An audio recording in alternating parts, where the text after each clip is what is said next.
So some of us on the line are from the Nashwauk Watershed Association, and many of you have probably heard about it because you have joined this and probably learned about it through our Facebook posts. But our mission is to promote, conserve, and restore the Nashwauk ecosystem by using science-based methods, community collaboration, and advocacy for the watershed and for its inhabitants.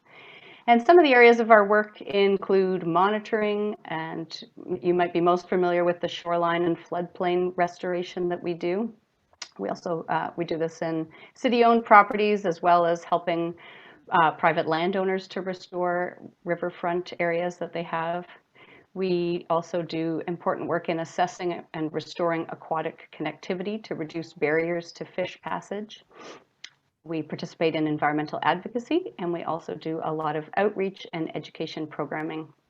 And so tonight's presentation is part of a workshop series that we're doing this year, and we've kind of joined this presentation in with a bit more of an educational, an outreach program about natural gardening, we've been calling it kind of the Natural Yard Project. And so we've come up with this idea of a Natural Yard Pledge, where we've listed 10 actions that people can consider doing in their properties. And if people are interested in committing to 3 of them, you could receive a free sign to put in your yard.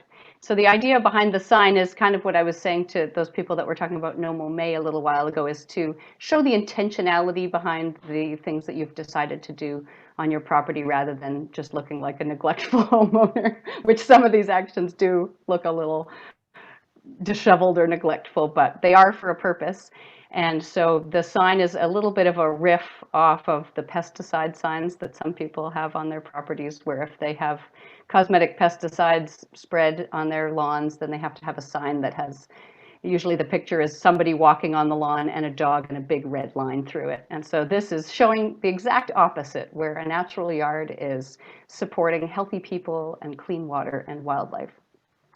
So if you're interested in participating in this pledge and receiving a sign, you can email us. We'll be definitely doing more Facebook posts about it as well.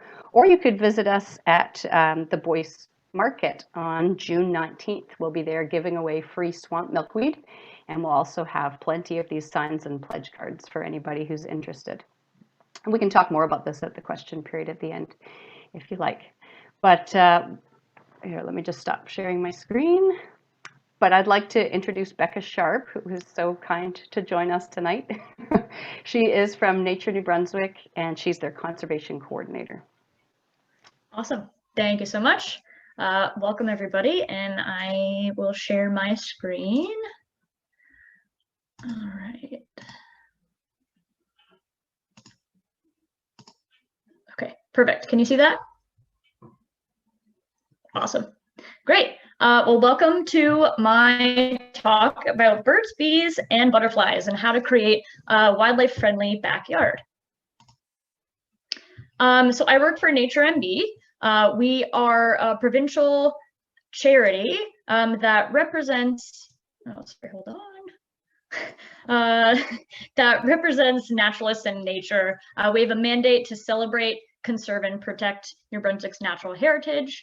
And we do this through education, networking, and collaboration. We have various educational programs for youth, workshops, and conservation programs for species at risk, which is what I do. I work with primarily species at risk. So why create a wildlife-friendly backyard?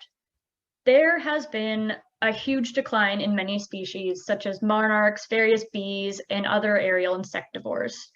These declines are caused by habitat loss, pesticides, and climate change. Some of the ways they are experiencing habitat loss is from deforestation and fragmentation, from the recreational use of undisturbed habitat, and from the removal of potential cavity nests, which basically are removing those old stumps that you see. Some species, like monarch butterfly, are also experiencing habitat loss in their southern hemisphere grounds. So this is a global problem. Pesticides are affecting many species as they move through that food web. Therefore, they're not only affecting insects, but they're also impacting the insectivores and larger predators that eat those insects. Climate change is changing plant blooming times, which affects bees and other pollinators. Climate change also alters timing for migration, which impacts monarchs and other migratory birds. Over the long term, those potential changes in the plant community may affect nesting sites and food resources. Creating a wildlife-friendly backyard has many ecological benefits. Wildlife-friendly backyards attract birds, bees, and butterflies, which help pollinate our native plant species. It's estimated that around 85 to 90% of all of our flowers require animal pollination to reproduce. So pollinator decline is a serious threat to our flora. Roughly a third of our food crops require animal pollinators. Wildlife-friendly backyards attract various invertebrates, which help decomposition and soil aeration. Wildlife-friendly backyards attract various bird species. Birds provide insect control as well as that seed dispersal. Your wildlife-friendly backyard can also have benefits to those of us that enjoy observing the flora and fauna and really help with that nature connection. So the first thing you're going to want to do is plan your space. You are going to want to make a sketch of your whole yard, no matter what the size. I have 70 acres and I'm also doing this. So you're going to want to get the relative size, position, and potential uses of all the major elements in your yard. You're going to want to include things like the placement of your current plants, buildings, and other structures in your yard. I would also include, where you get the most sun, where there's some sinkholes, where it's really cold, and even you can write where the last place your snow melts. That'll actually give you a really good indicator of where not to plant some of your plants. Drawing a simple schematic like this will show you the best spots to include gardens and other features for your wildlife you'd like to attract to your yard. So sunlight, you're going to at least need 6 hours of direct sunlight on your gardens, and that's kind of ideal for most of the things you're going to be planting in your gardens. For soil quality, that loose, well-drained soil is more than ideal. If there's a section of your space where water does not drain easily after a good soaking or after the snow is melted, it's probably best not to plant things that you're going to be eating in those places. Water availability. So most of your gardens need around 1 inch of water per week to thrive. And elevation. Your garden should be slightly elevated. And what I mean by this is avoid placing your garden in those low-lying areas that I was talking about, because those are the places that collect really cold air quickly, and they do not warm up quickly in the spring. So there's kind of 4 key elements to consider when you're planning a wildlife-friendly backyard. Suitable nesting sites, shelter, water, and food. Depending on the size of your yard, you don't necessarily need all of those things. You just need a little bit of space. This might actually be a great way to, it's a good way to actually collaborate with your neighbors, because if you have a water source and your neighbor has some shelter, it actually might work really well, because birds and butterflies and bees are going to want to go all over. So I'm going to discuss all those features you're going to want to have. So plants, this is the #1 thing I'm going to be talking about for my presentation. So incorporating plants into your yard is the most effective way to provide those basic needs for wildlife. Plants are a food source. They have seeds for birds, fruit for birds and butterflies, nectar flowers for birds, butterflies, and bees. You have leaves for the insects and caterpillars, and tons of pollen sources for bees. Plants also provide shelter and cover for various animals. Plants are also great nesting sites for various animals. And they can host plants for butterfly eggs and larvae. When choosing your plants, there are many factors to consider. First of all, it's best to plant native plants as much as possible. Using native plants limits the amount of exotic and invasive species that seriously harm our biodiversity. Many of the invasive species we see are taking over our natural areas were introduced through landscaping. I don't know if many of you are familiar with Japanese knotweed. That's a huge one here, which was planted and now it's taking over. Those native species have evolved for this habitat and actually therefore require less maintenance over time. They're perfectly adapted for our temperature, our rainfall, our soil types, etc. You're also going to want to consider your hardiness zone of your plant. I know there's a huge variety in New Brunswick. As I was saying before, the difference from Sackmill to Edmundston is huge. And even where I live in central NB, it's completely different than both of those places. You can look this up online, super easy to find. Just type in your hardiness zone and where you are, and it should pop up with a number like 5A, 5B, 4A, 3B. And in Fredericton, I think you're around 5B. Could be wrong, but I think somewhere around there. And the most important thing is variety. Don't plant just one species everywhere. Have a little bit of each. I like to say I'm the jack of all trades of planting. I just have a bunch of variety of everything because this picture is what my yard. I am achieving that goal. And arranging your plants, so plant multi-levels of plants to attract the greatest variety of species. For example, there are some birds like the tanager and grosbeaks that sing and feed higher in the canopy, but they'll nest lower in the canopy. And other species like the chipping sparrow may feed or nest on the ground. That multi-level gardening provides more nooks and crevices where birds and other animals can hide. So have your ground cover, have, you know, a little bit taller flowers, have shrubs, have your taller shrubs, and then trees. And don't forget about surfaces when you're using a multi-level garden approach. Fences are great for vines. If you're allowed to do this, go for it. Vines provide great hiding and nesting places for a variety of birds and butterflies. Using that ground cover plants as well, many birds actually prefer to forage in plants rather than on bare ground. The more natural ground cover you can offer, the more likely that wildlife will use those corridors. Although garden beds are nice and sometimes it's the only thing you can do, it's also helpful to keep flowers sporadically around your yard, as this is how most butterflies forage for food. They'll go from site to site and not just stay in one location. So having those flowers spread across your yard makes it easier for the butterflies and bees to find them. So most native plants would be a good choice for a wildlife-friendly backyard. I'm just going to make a couple of suggestions of plants that you can use in your backyard in New Brunswick. So lilacs, one of my favorite smelling plants. This is a great choice for early spring. They have super nectar-rich flowers and provide awesome nesting sites. And the one on the right is called nannyberry. So the birds will actually eat the berries and use the foliage for cover. This also attracts butterflies and bees.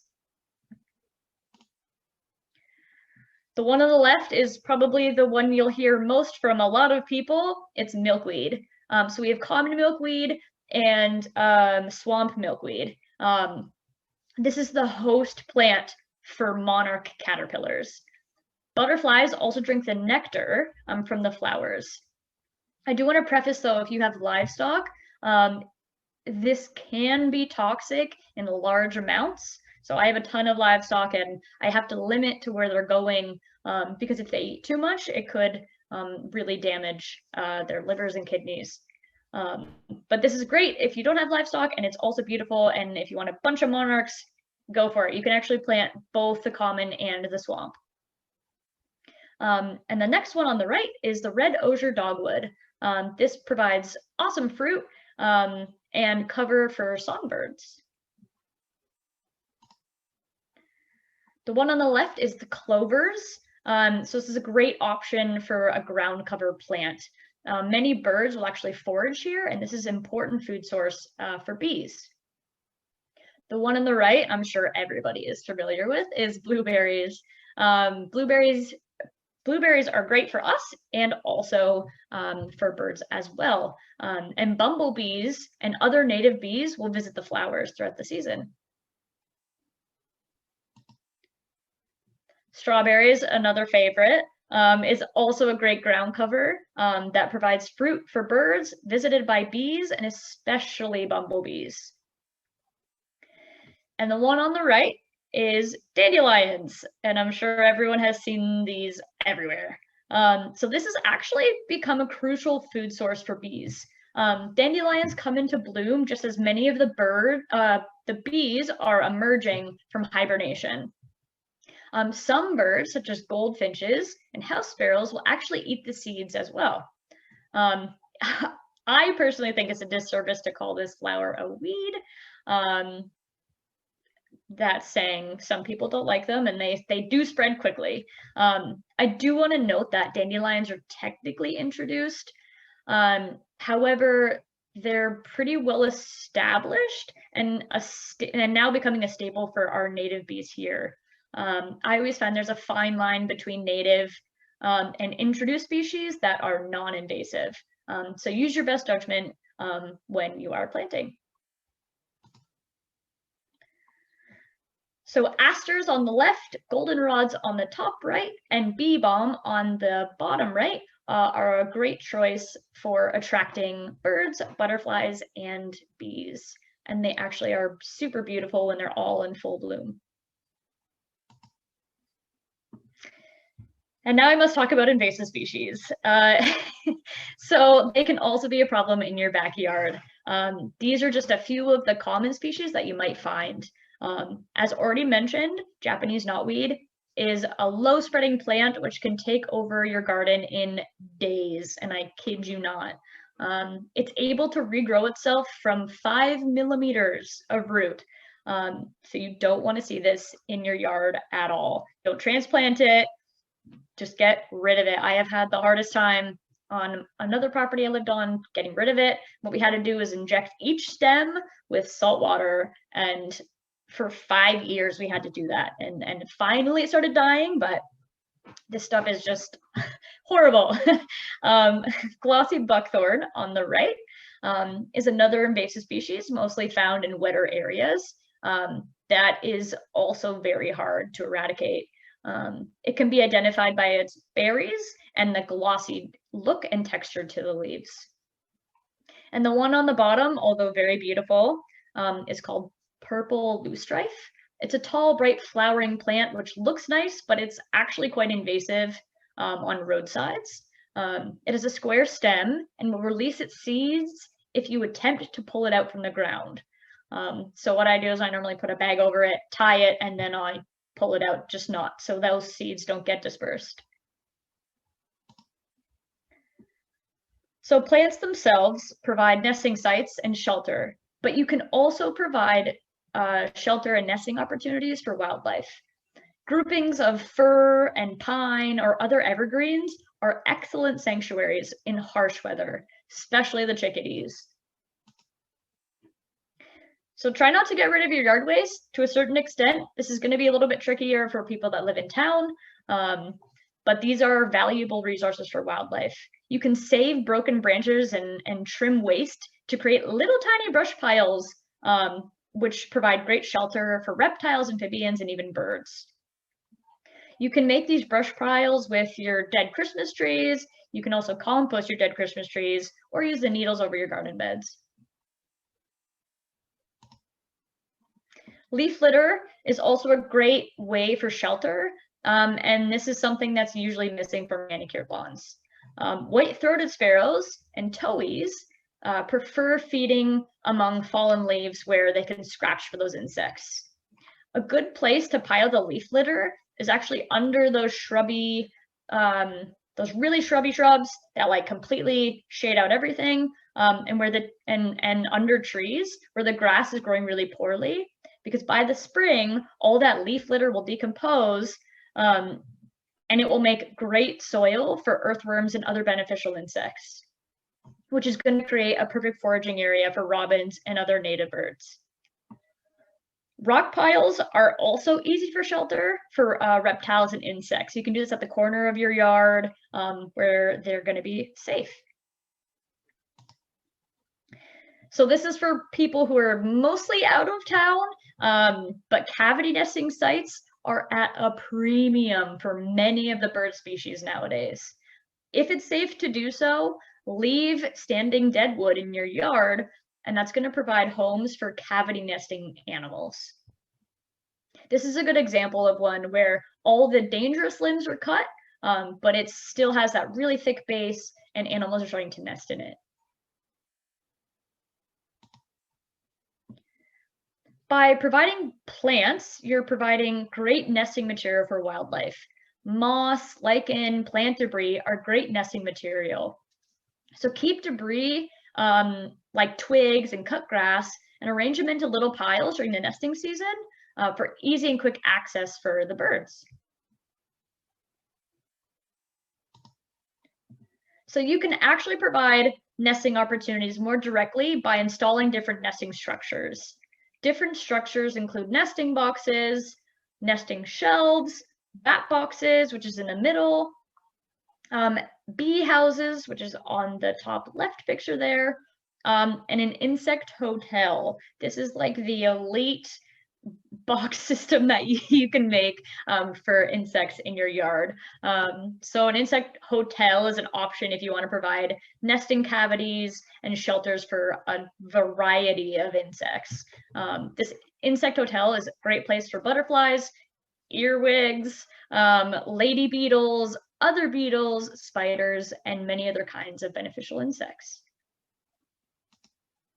So I'm just going to talk about two nesting boxes very quickly today. These two, Nature and Bee actually teaches kids in schools how to build, and we are finally allowed back in the schools, and we had our first tutorial with a couple kids up north. So this is a bee house, and it'll attract solitary bees, which are usually harmless and very non-aggressive. They are not aggressive at all. The bee house should be positioned in full sun, at least 1 meter off the ground, and ensure there's no vegetation blocking the bees from entering or blocking the sunlight in the day. You're going to want to firmly attach the bee house instead of hanging it from a tree, because bees won't use it if it's in constant movement. To maintain the bee house, replacing the drilled blocks, so that thick block that has all the drills in it, you can easily take it out and put a new one in every couple of years, which helps prevent fungus and mites and other parasites from wanting to go into there. And the next one is a nesting shelf. They're super easy to make and at very low cost. And they're great for robins, phoebes, barn swallows, and many other species. These nesting shelves can be installed on the side of a tree, kind of anywhere where you have available.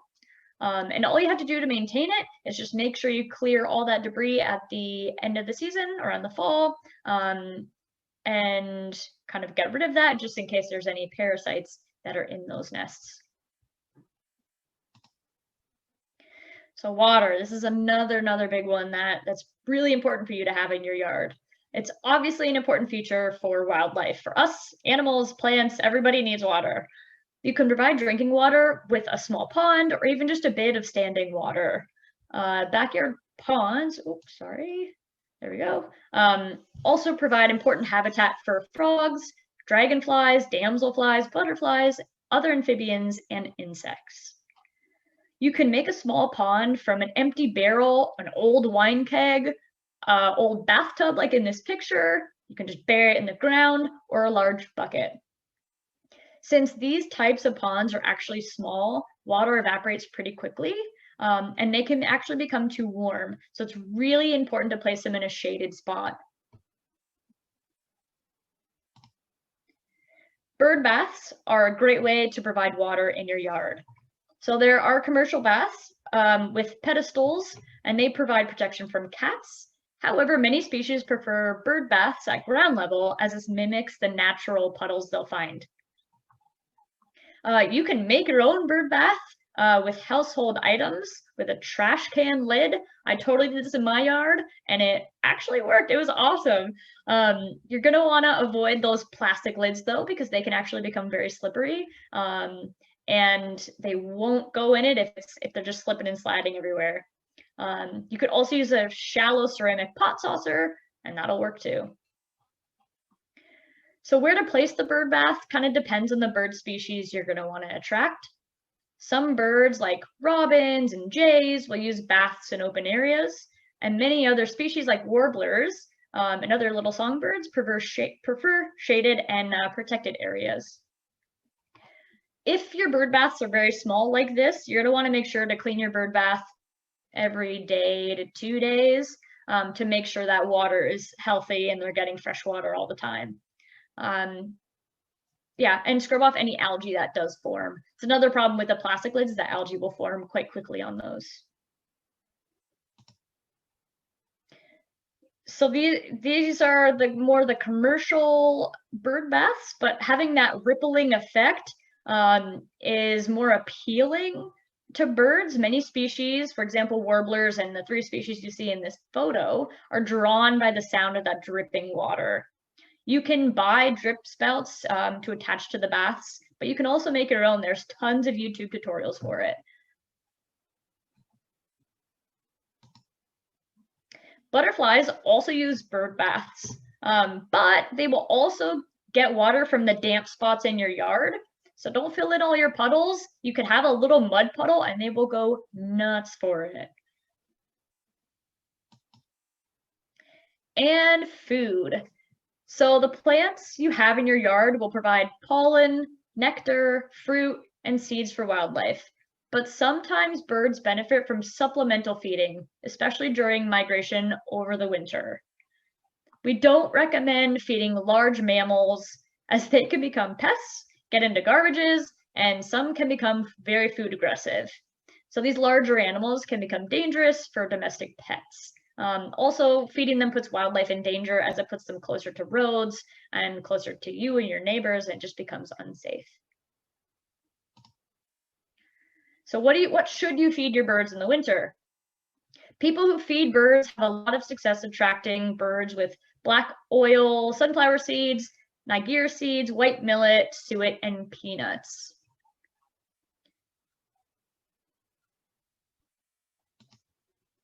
So suet is my favorite, and I put this out every year, is pure beef fat. It's super high energy food, and it's a favorite food of woodpeckers, chickadees, and nuthatches. They go nuts for it. And peanuts are them being in the shell are actually a magnet for blue jays and other birds that love to cache their food because they know that anything in a shell is going to last much longer than anything not in a shell. I always tell people try to avoid those premixed seeds. They're inexpensive and readily available, but they have a lot of filler seeds that they don't eat and they won't like. It's just basically giving them empty calories. That doesn't actually do them much good. And please don't do any bread that's also just empty calories. That doesn't actually nourish them at all. These are some homemade options. I do this with the kids all the time. So you can actually get a pine cone, spread peanut butter on it and roll it in birdseed and you hang it on a tree. Great way, and it looks natural and you don't have to really worry about it. You can also smear peanut butter on the tree and it just sticks to it like this photo. And birds also like jelly. I tried that last year and it totally worked. So try to install your feeders where they are sheltered from the weather and protected from predators. Trees and shrubs make great cover. To avoid collisions with windows, Feeders should be placed within over 3 meters of a window, or 30 feet or further. And keep in mind that the last couple years, a lot of birds have been getting diseases from feeders. So during the winter, please keep aware of what's going on in your neighborhood. And if those diseases are being passed around, take it down, wash it out, and put it back up again when there is a clear message that there's no disease in your area. So some other considerations: lawns are frequently over-fertilized and are a major source of pollution in runoff. Spraying pesticides can not only affect species in your yard, but as insects travel, they bring those chemicals with them and they can bring them back to their colonies, potentially killing hundreds, if not thousands, other individuals. Gardeners are often told to deadhead their flowers, as this promotes flower production. However, deadheading prevents seed production, which is something that we want for birds and other wildlife to use. We do also want plenty of flowers for butterflies and bees, so you can strike a balance between deadheading everything and not deadheading. I always do a balance. When we invite wildlife into our backyards, we may be inviting animals we don't really intend to. This is a lot easier where I live. I live in the woods and I have other animals that come into my yard all the time. And when we create that natural space, we must respect the ways of nature. Although we may enjoy watching songbirds, we must realize that we may be inviting hawks who will eat them. When we invite prey into our yards, we may also be inviting their predators. That being said, there are some ways to deter unwanted visitors. Squirrel proofing your feeders as best you can prevent squirrels from eating all of the seeds before your birds have a chance to get to it. I have heard that fresh lavender can keep raccoons away, as they don't like the smell of fresh lavender. So I always recommend planting lavender like on your borders where you don't want them getting into, and perhaps give it a try and let me know if it works. And you can prevent deer from eating all of your gardening and everything in your yard. They will decimate a place by getting really tall fencing, or use thick hedges to kind of protect everything that they can't jump over and eat. And the last thing I want to talk about is domestic cats. They are, as of I think last year the study came out, they're the #1 cause of human-related deaths to birds in Canada. They killed an astronomical amount of birds. So try to keep your cat indoors, or at least keep a bell on your cats to warn the birds that the cat is there and it has a presence. And try to keep the cats in during the nighttime when they're most likely to hunt.